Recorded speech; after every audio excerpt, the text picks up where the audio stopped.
Greetings and welcome to the Blackwatch News Minute, news and stuff for our guild in the server Arthas in World of Warcraft Cataclysm.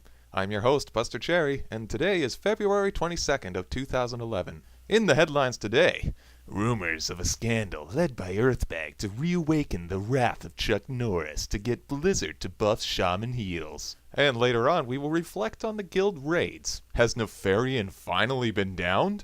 And lastly, I will take a moment in solemn silence to bid farewell to those who have left us this year. Earthbag, a restoration shaman, has been a well-deserved soulmate for our guild for longer than even our ancient guild leader can remember. But have you noticed his erratic play schedule as of late? A player who wishes to remain anonymous has stepped up to bring us the horrible truth to our eyes.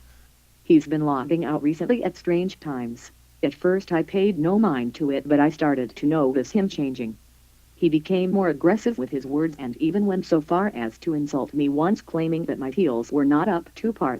Naturally, I began to stalk him, and it wasn't long before I found out he was sleeping with a dormant giant, Chuck Norris, and they were tickling one another with utter fury. Earthbag, you thought you knew him, but surely he has betrayed us all. More news on this next week when it develops further.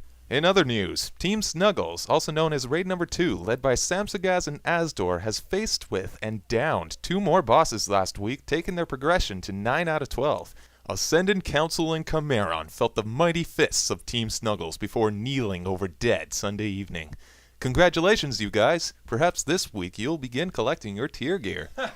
Yeah, right. Meanwhile, Team Failcore has once again faced off with the mighty Neferian this week, and after many glorious attempts, they united together, and under the vengeful might of Raven, they wiped harder than ever before. Although they saw Neferian to 40% of his health, it was still not enough. Perhaps this week they will accomplish the daunting task that lies before them. Noobs! Team Does Not Exist, also known as Raid Number 3, has the opportunity to rise up today under the banner of Ascorbic How do you say that name? Ascorbic Acid, let's call him Acid, to prove themselves against the first bosses of each raid. Good luck to you guys. We'll be rooting for you as you wipe horribly against bosses we've downed nearly dozens of times. That's all the time we have for today. And as a side note, I would like to just take a moment to mourn for those who we have lost this year, as I'm sure you will all do with me.